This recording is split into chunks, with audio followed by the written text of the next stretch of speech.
Hello, friends, and welcome to the 24th episode of Dust James, Anti-Imperialist America. Um, I interviewed David Rovics last night. I did a 3-hour study session with comrade David Fox. I I put a lot into this. I don't have a lot of didn't have a lot of time to prepare. It took me several hours to prepare for history of international. Um, a few housekeeping notes. Next week, I'm going. I think I'm not sure exactly when. Sometime next Saturday, I'm going to be interviewing Karena Akri Paez of Tele Hagwire.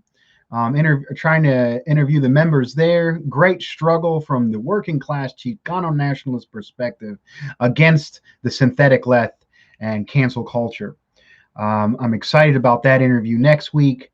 Next week at 8 o'clock, we're going to be continuing this study. We didn't get through the entire section of the Third International. I believe we got up to section 40.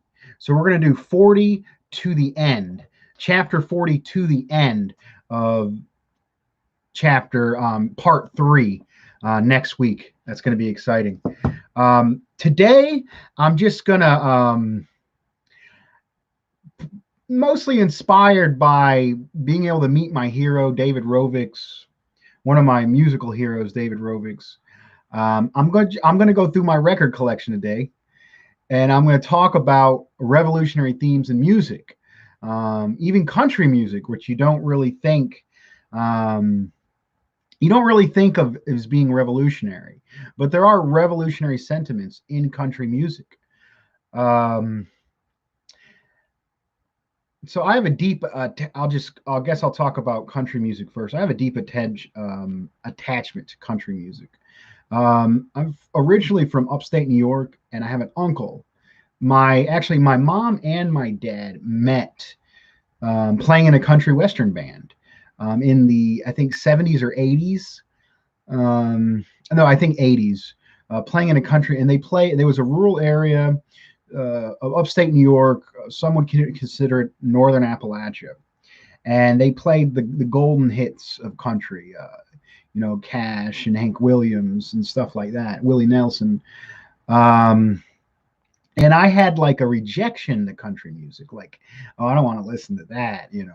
And then as I got older, first I listened to classic rock and 90s alternative when I was a kid. And then I didn't really get into country music until I started hanging out I had a lot of Mexican immigrant friends, and they listened to corridos and banda and Mexican regional music, which is powerful and beautiful. I'm like, this sounds really familiar. And because of my connection with Mexican immigrants, I actually went back to appreciate the music from my family and upbringing, and I started looking into it, and it has a lot of working class emotion, understanding, even revolutionary elements. One of my favorite current artists in the underground section is Sturgill Simpson. This is a great album. Sturgill Simpson is a anti-war anarchist veteran of the Navy. And I'm actually going to sing a little bit of the part of this right off the insert. The lyrics are on the back. I'll sing a little bit for folks watching. Syria, Afghanistan, Iraq, and Iran. North Korea, tell me where does it hang? The bodies keep piling up every day. How many more are they going to send? They send their sons and daughters off to die for some oil to control the heroin. Son, I hope you don't grow up believing you gotta be a puppet to be a man. Powerful stuff. It's interesting to note that on all the YouTube videos, the specific line, it goes, they send our sons and daughters off to die for some oil. in the music video and online, and a lot of places where you get the lyrics, it says they send our sons and daughters off to die for some war. And on the album insert itself, it actually says they send our sons and daughters off to die for some oil, uh, and to control the heroin, specifically talking about Afghanistan. And this is a country artist. And I was able to see Sturgill Simpson. I've seen him twice in concert. I saw him once at Farm Aid. Farm Aid is a good is a good show. They have tons of good artists, hosted by Willie Nelson, Neil Young. Willie Nelson's anti-war. Neil Young wrote a song called Southern Man, talking about oppression of African Americans in the South. Powerful stuff. Dave Matthew Band, go to Farm Aid. But he actually, at Farm Aid, he led with that song, Call to Arms, the song I just sung from, with those militantly anti-war lyrics, in front of a crowd of, country working folks. And then I saw him again in Charlotte, Outlaw Music Festival, with Willie Nelson. And Willie Nelson got sick, threw his hat into the crowd at the end, and he didn't play. And I actually ended up getting that show for free. Took my two brothers to it. Honestly, anybody who can get up in front of a crowd of almost entirely white, working class folks, country music fans, and blare out militantly anti-war lyrics. This is the definition of out of the movement to the masses. Anti-war, revolutionary, working class music. I actually have all his albums. All his albums. This album that he did, High Top Mountain, which is kind of his first album. He calls it his Waylon Jennings album. It's very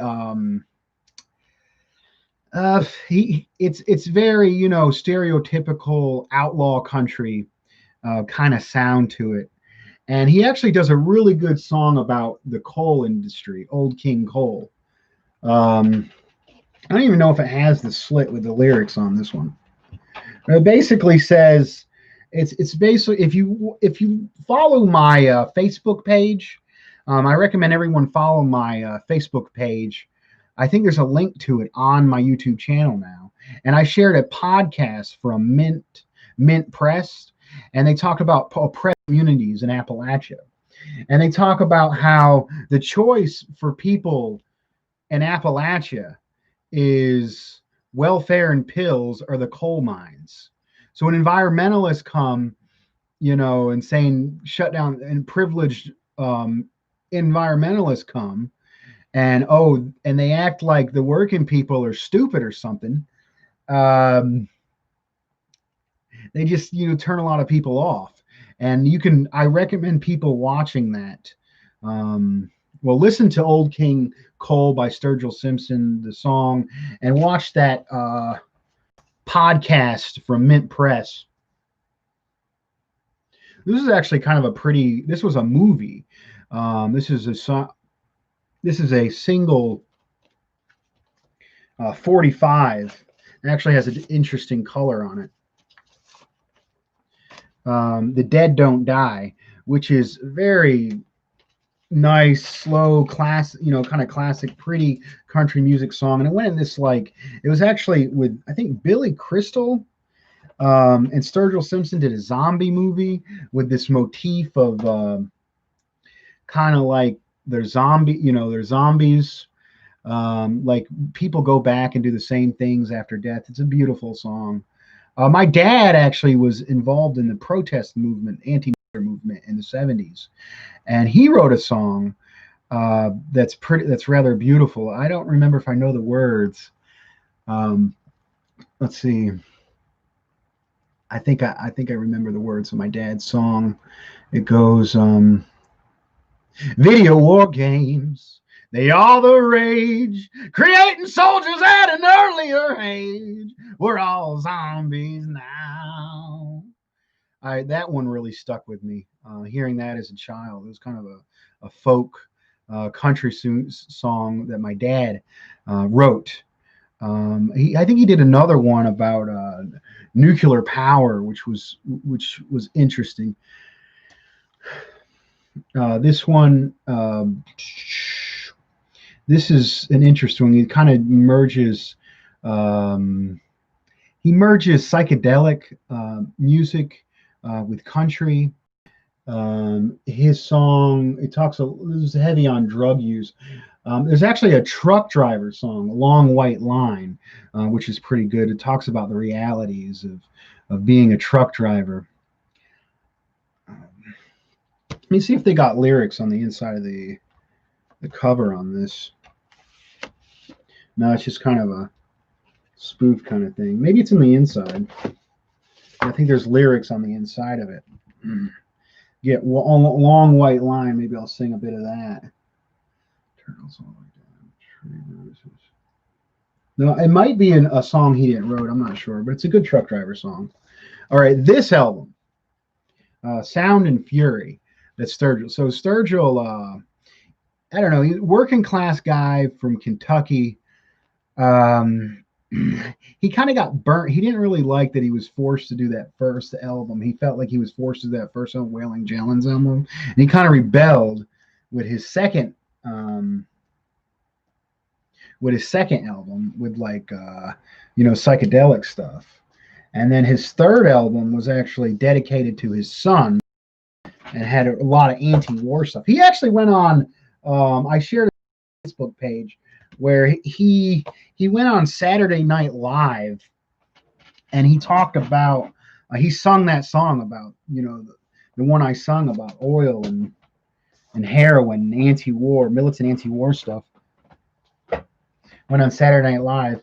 And then his fourth album, he was just completely tired and burned out with the music industry, and he was trying to get out of probably an unfair record contract. So he does this weird rockabilly, heavy sync, hard rock. This is his first rock album. Hard rock movie, and he makes it into a Japanese anime movie that has a little bit of Alex Jones kind of end of the world, angry vibes to it. But it also it's from an anarchist anti-war perspective. A veteran anarchist anti-war perspective. And it's actually interesting that so this is kind of some of the stuff. It's on Netflix, Sound and Fury, and he actually dedicates that to the victims of needless violence. And there's stuff like A Good Look, and there's all kinds of references to drug use, imperialism, and it's a really beautiful piece of artwork that he did. I listened to it a lot, blasted out on my motorcycle. Shit, I got a lot of stacks to go through. So you can't talk about it without talking about Johnny Cash. Johnny Cash was, he somewhat opposed the Vietnam War. He did this really good movie. I think it's the story of Jesse. And it talked about the working class experience from moving from Kentucky to Cincinnati, an illiterate farmer whose wife died, and he moved from Kentucky to Cincinnati, and he was lost, couldn't read, and he had to work on the docks. His only friend was an Italian immigrant. Powerful movie, absolutely inspirational.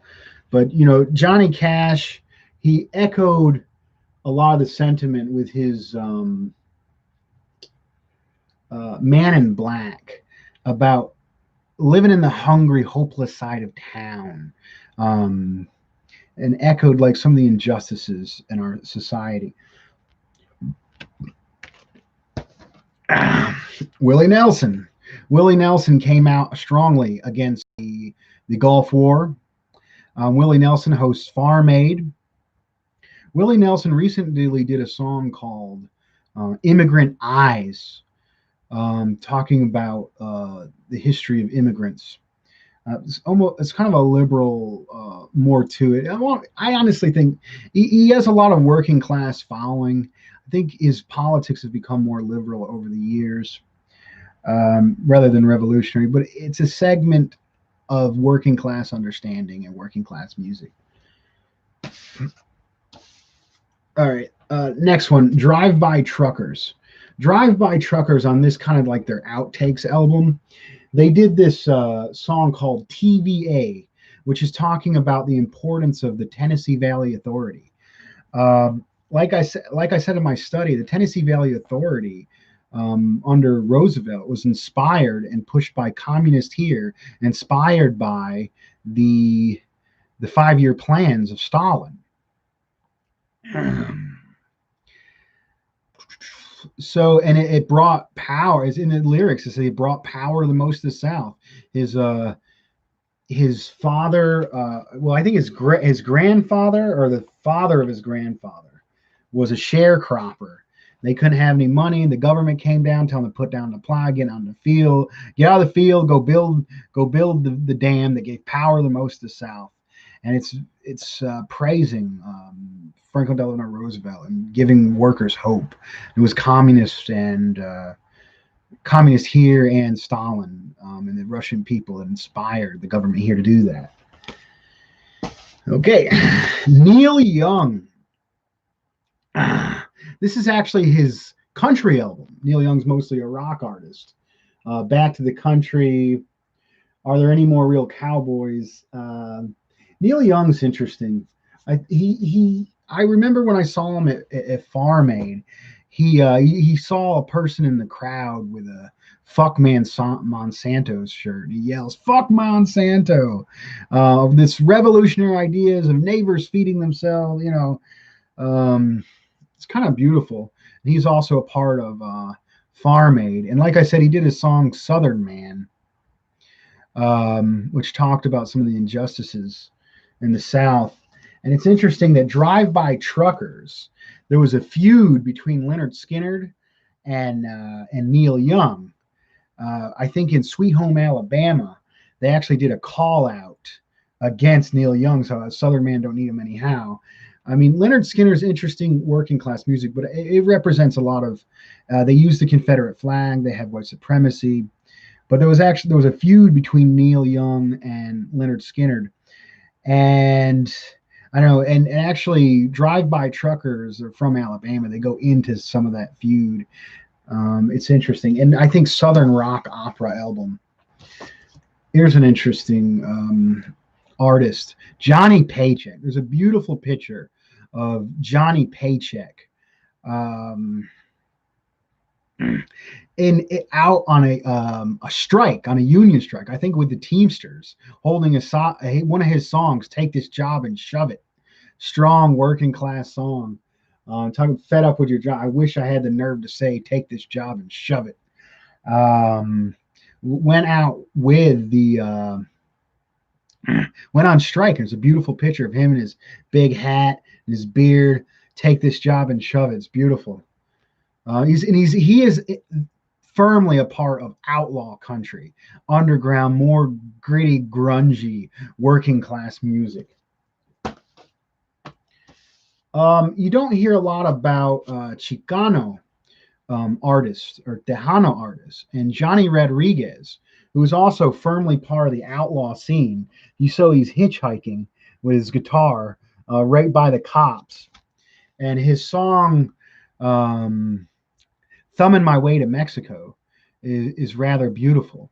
And this is he was actually discovered by Tom T. Hall in jail, singing a song, and I'm not sure. I think one of the jail keepers knew Tom T. Hall and heard this guy, and he was discovered while he was in jail.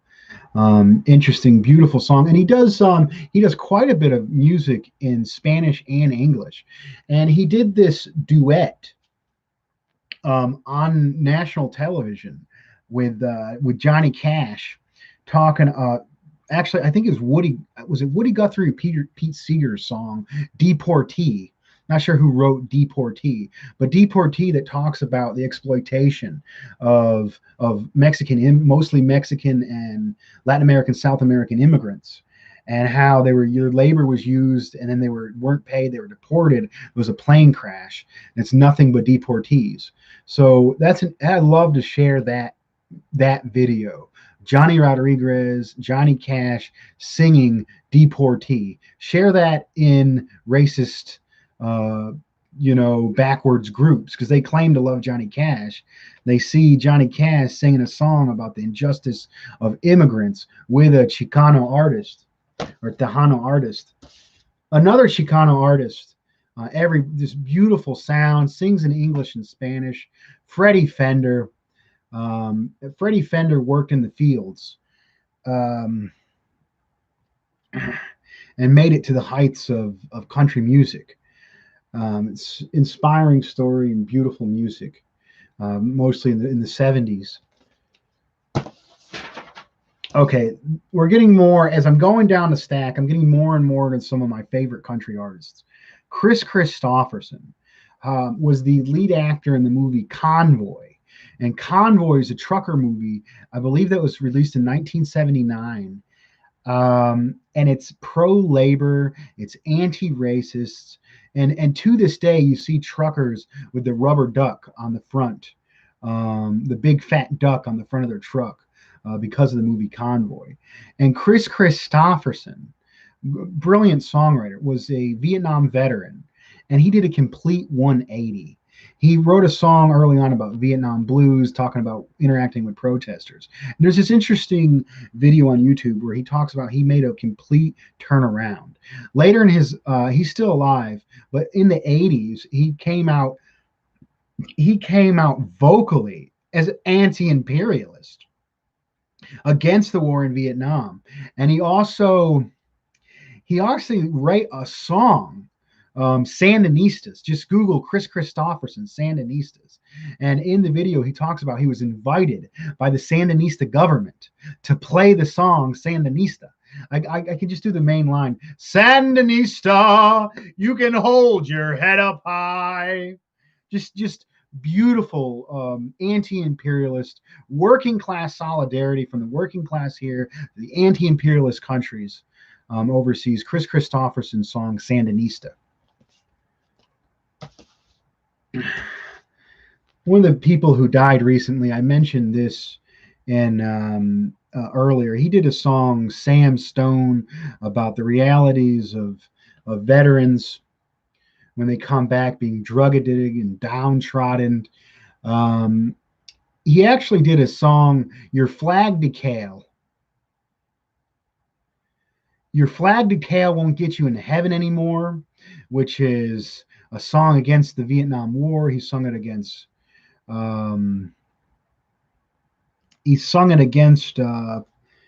against the Vietnam War. And he came back out and sung that against Bush. He also has one called Paradise, which is an absolute beautiful song. Maybe I can do a little bit of it. Paradise, it goes, Daddy, won't you take me back to Muhlenberg County, down by the Green River where paradise lay. I'm sorry, my son, but you're too late in asking. Mr. Peabody's coal train hauled it away.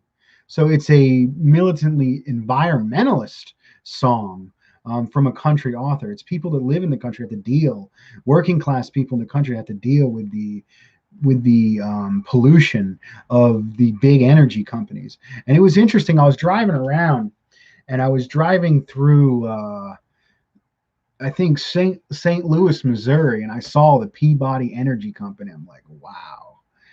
Like, he made a song against a big, large existing corporation. So cool. We got people participating. X marks the spot. A Sing Brother. X marks the spot from the heart. X marks the spot. We're all zombies. Tony Guerrera. How have you heard his song The Circle? I might have heard it. I don't know it exactly. Chris Christopherson, I'll look into that. Maybe other viewers can look at it as well. Tony Guerrera, it's about the disappeared from the dirty wars in Argentina and the U.S. Oh yeah, I have heard that one. Chris Christopherson did. I have heard The Circle, and that is a beautiful anti-imperialist song about Argentina. I really liked his song Sandinistas as well. Chris Christopherson. These guys I've actually seen twice as well. The Best of Old Crow Medicine Show. And for normal working class people, they have heard Darius Rucker, which version, one of the few black folks to sing country music, actually did a cover of their song Wagon Wheel, and Wagon Wheel is actually partly credited to Bob Dylan's poetry. Is interesting. I think people at Old Crow Medicine Show were looking through some old Bob Dylan poems and were inspired to make the song Wagon Wheel. It's a beautiful working class song. Mentions my home state, North Carolina. Their most, I think, their most revolutionary or progressive song has got to be "I Hear Them All." I hear them all. I hear them all. Beautiful song about resisting tyrants, about immigrants. Amazing song, and Old Crow Medicine Show has an interesting crowd of people. Like I heard them play at the Outlaw Music Festival. That was mostly working class, country white folks, mostly conservatives, and he played for them. I also saw Old Crow Medicine Show at the Art Museum, the North Carolina Raleigh Art Museum, and that was mostly teachers and liberals. So they have a wide audience, and it's real, enthusiastic, strong bluegrass and folk music. This is just an interesting album. This is actually one of my prized possession as far as albums. I got it pretty cheap for $10, but this right here is an album of "This Land is Your Land," songs of social justice, which was published by the United Auto Workers. Actually published this song and released it.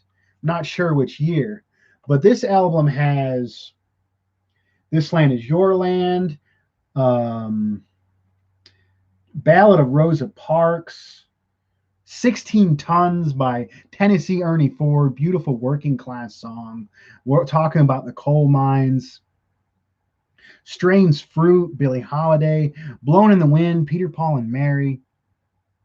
And it actually has the lyrics on the inside, and it came with inserts, so you can pass this around and sing these, positive songs, as a group. Published by United Auto Workers. Okay, this one I'm just going to briefly mention. John Denver. Got a little bit of story about John Denver. A lot of people like his song "Country Roads" about West Virginia. It's interesting. He mentioned Shenandoah Valley. He's not exactly from Appalachia, so when he wrote a beautiful song about it, people love that song. But Shenandoah Valley is actually in Virginia, not West Virginia. And there's a story about how he was riding through West Virginia, thought it was beautiful. Saul Sound actually got out of West Virginia, and he was in Virginia. Interesting. So Peter, Paul, and Mary, cover of Bob Dylan, "Blown in the Wind." A lot of good stuff there as well. This is a record I play every Thanksgiving. Alice's Restaurant. Alice's Restaurant is a counter-recruitment, anti-war song. And this is the son of Woody Guthrie, probably the greatest folk singer in the United States, who was linked with the Communist Popular Front.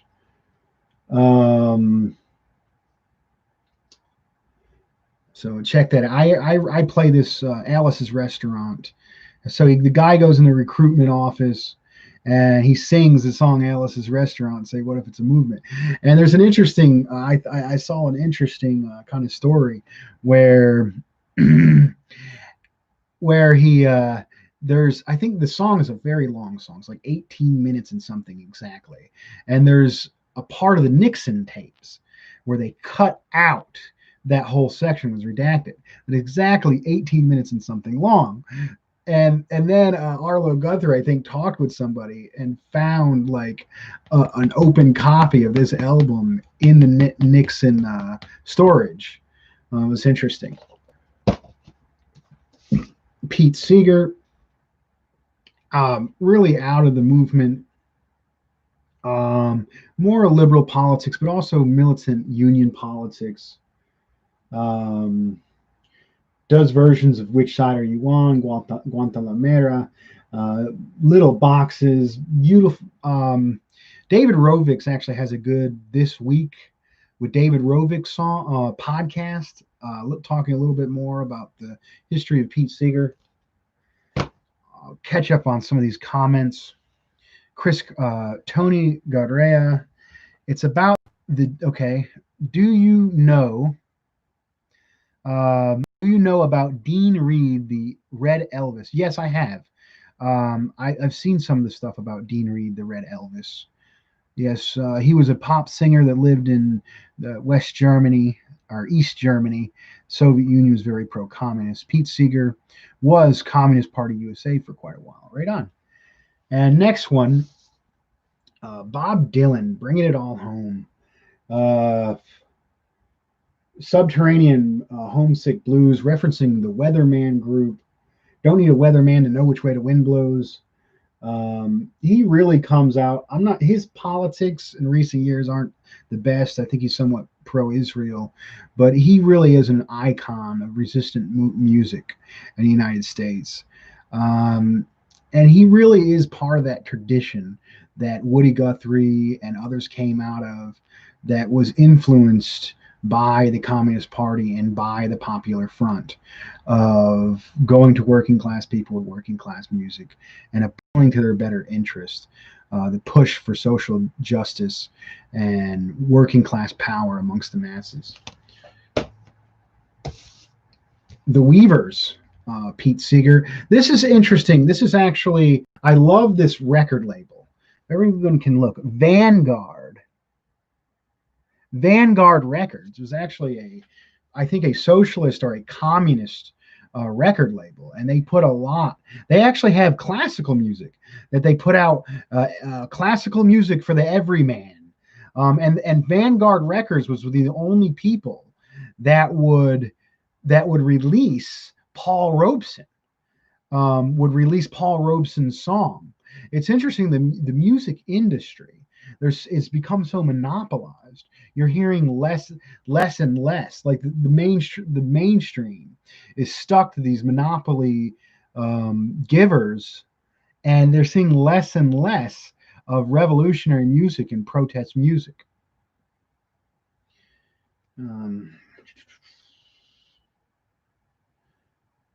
Okay. So probably my favorite album. Well, before I go to my favorite albums, I'll do a few more. I'll talk a little bit of a few more. Odetta, powerful, African American woman singer, just shakes the walls. This is just beautiful stuff. If I Had a Hammer. I kind of like John Henry on here. Sometimes I feel like a motherless child. This and guess who did the publishing again? Vanguard. Beautiful singer. Recommend people look into her. Joan Baez. It goes without talking of too much. Here's another interesting singer. Also, this is I collect stuff on the Vanguard record label because Vanguard would publish more leftist revolutionary music and would publish Paul Robeson. I love the Vanguard record label. And the best of Buffy St. Marie. This is interesting. She is of Native American descent, but she was adopted. And then in the 60s and the 70s, or even up into the 80s, she got back into, her culture and where she comes from.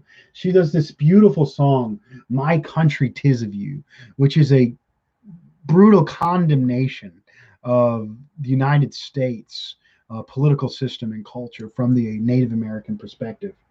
Very beautiful. And actually, she does a lot of working class songs as well. reckon she did some experimental stuff like in the 80s, which was interesting.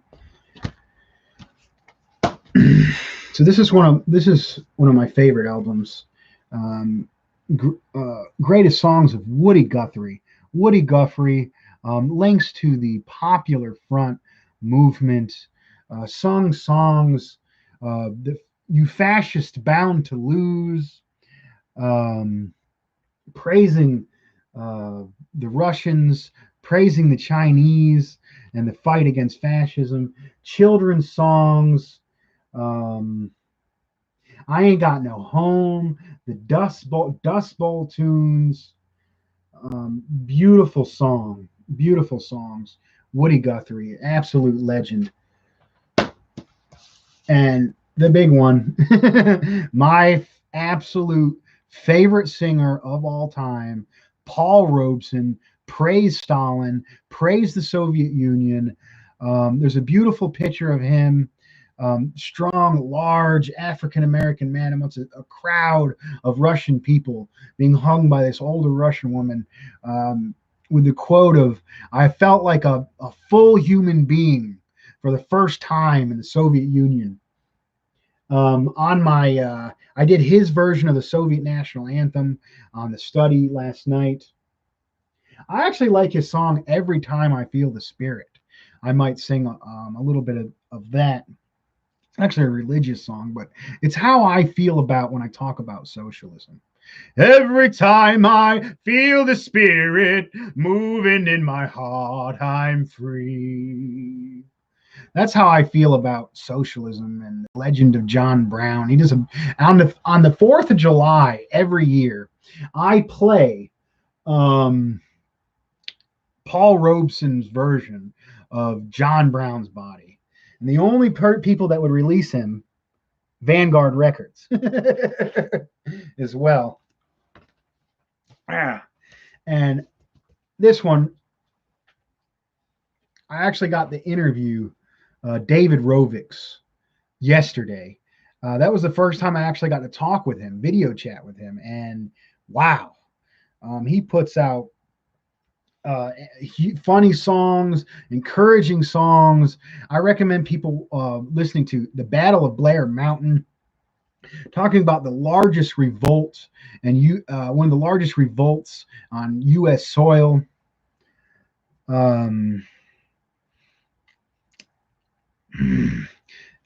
Talk about the coal miners fighting against the sheriffs being put down by the National Guard.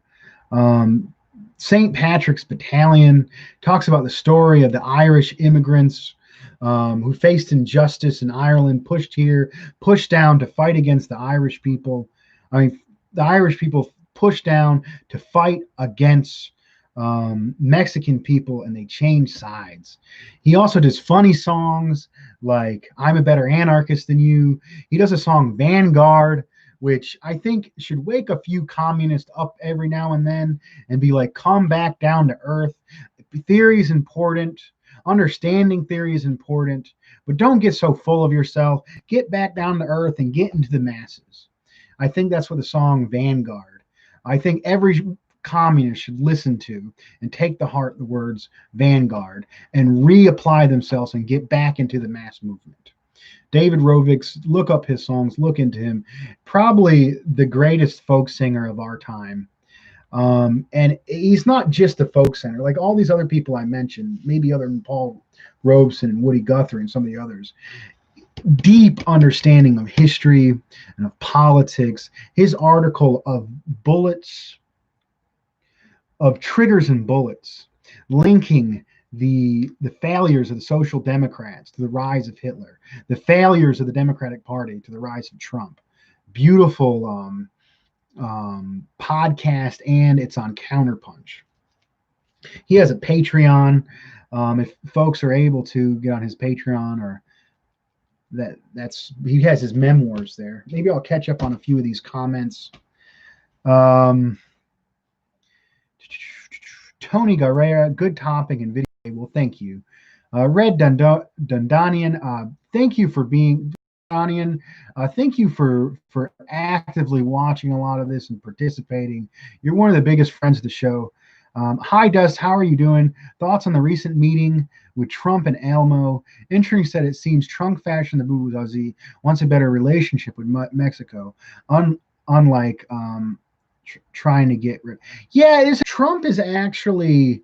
It's interesting. He represents the lower strata of the large scale manufacturers, which are he's more openly racist. But when it comes to certain being friendly with other countries, he's actually kinder to North Korea, kinder to Mexico.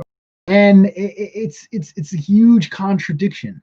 And the Democrats, which are closer in with the larger capitalists, the oil bankers, they're more hostile and more long term. Trump's more short term profits. He wants to make deals with Mexico, make deals with North Korea for short time gain, and the Democrats have a more longer outlook to it. So there's a little bit of friction there. But Democrats, Republicans, Trump, Biden, Obama, they all have, at the end of the day, they all had the same imperialist vision, just minor disagreements. Tony Guerrera, Perry Friedman was a Canadian folk singer like Pete Seeger who lived in the GDR. I got to check that out. Thank you. So Red Dendorian, what's your take on Elmo?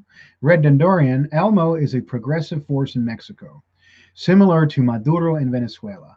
And I've been from my friends over at Telejaguar are very inspired by Elmo, and I've seen some good stuff. I visit my wife's family in Mexico, and those like country and working class people, they're actually heavily involved in the church, working class people that were excited about Elmo. And Elmo's been using the banks to give loans to small businesses. A lot of positive stuff about Elmo. I mean, is he a revolutionary? Is he implementing the dictatorship of the proletariat? No. I mean, everything. Politics isn't a you make up a plan, the perfect plan, and impose it. You come to political power from a coalition, and you're loyal to that coalition. And Almo's coalition was some of the leftists, some of the religious folks, and then parts of the bourgeoisie. So I mean, he's not an exact representation of workers, but Mexico's an oppressed nation, and we should support oppressed nations trying to get out from the boot of imperialism and neoliberalism. Speaking of Mexico, this is one that I got while I was in Mexico. Panteon Rococo, which is kind of this 90s 90s hip hop, ska, leftist music. This specific album is La Izquierda de la Tierra, La Izquierda de la Tierra, the left of the earth, which really goes in. I talked about the Mexican Revolution. The Mexican Revolution took place 7 years before the large Russian Revolution. And it was inspired, it had such a large peasant force that put the modern Mexican state into being. It's arguably one of the first socialist revolution. And the landholding estates of Emiliano Zapata have families to this day have land, little squares of land that was given to them all the way back to the revolution over 100 years ago. And this really shows some of the the working class sentiments. Great album, great band. So I talked about Vanguard Records. I reckon people don't put down classical music. There's a lot of leftists, that's some like old white people stuff. Well, that's not what China thinks about classical music. So imperialist Europe was taking resources from all over the world, and they had a bourgeoisie. And from that bourgeoisie, they developed classical music. So it's really the work. Classical music is the crystallization of human art and expression on a high level that was basically produced by the working people and colonized people. Classical music, when you listen to it, it gives you a depth of thinking. Whenever you're reading or studying, or you want to focus or just feel a little better, classical music on. Don't stray away from classical music. Classical music is a beautiful expression, mathematical expression and art on very high form. Also, by Vanguard Records, put out a lot of classical music. Bach, Mozart. All right, moving right along. So I'm going to get more. So I went through folk, I went through country, I went through folk, talked a little bit about classical music. Now I'm going to go into rock and roll, a little bit of rock and roll. You know, I don't have a lot of rock and rolls. Every now and then listen to like 60, 70 rock. And one of the biggest pioneers in rock music was the Beatles.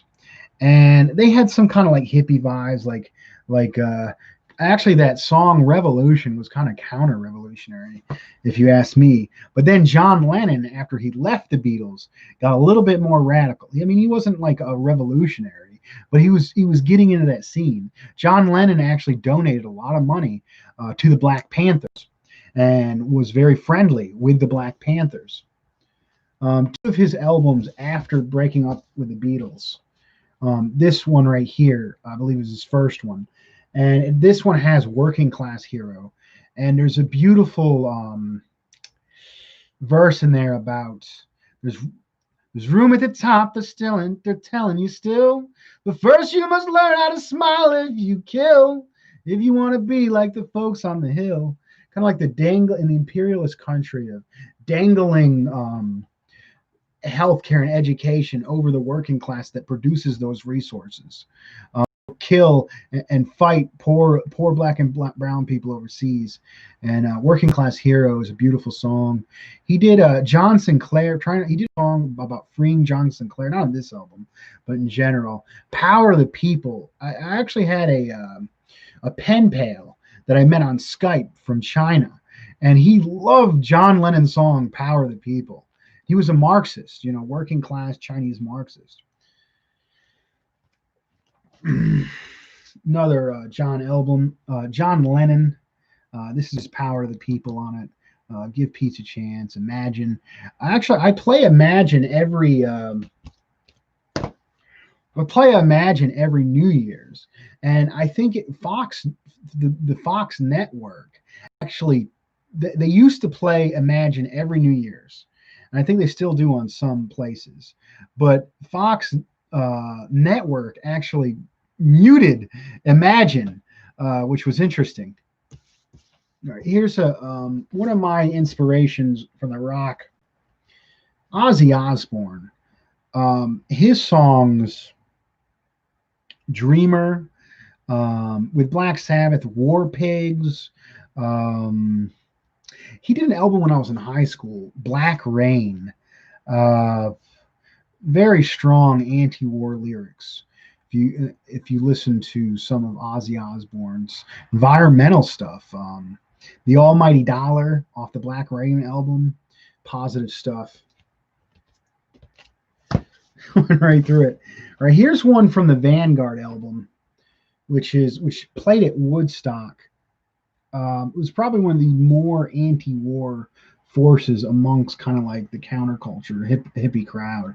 And they did a song called The Fish Cheer. I feel like I'm fixing to die, rag. And there's an interesting line in there. It's kind of like a folk song. It goes, "Come on, all you big strong men. Uncle Sam needs your help again. Your help again. Way down yonder in Vietnam, got himself in a terrible jam.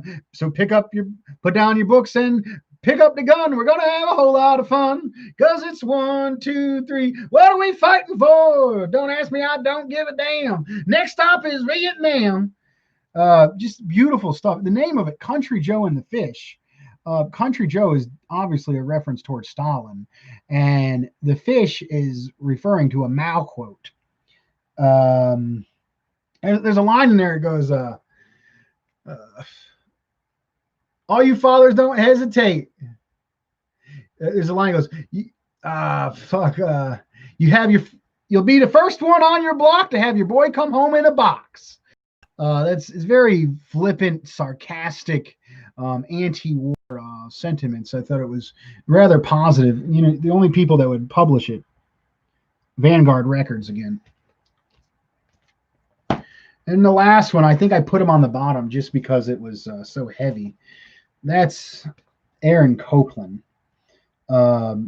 which I think he was associated with the Communist Party at one point in the Popular Front. He took like working class folk music and instilled it into classical music. Well, I've gone through my stack of interesting records to demote. About 50 minutes in, I'll go over the questions and I'll end it.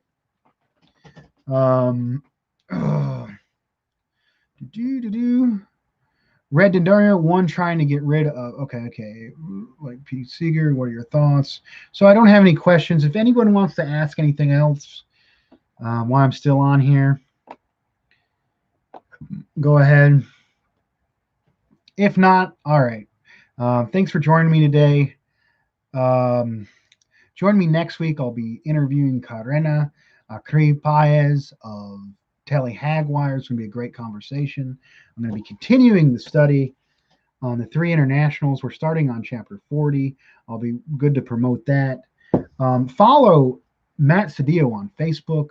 And tomorrow they're having a study on capital. That's going to be good. Thank you, friends, and all power to the people.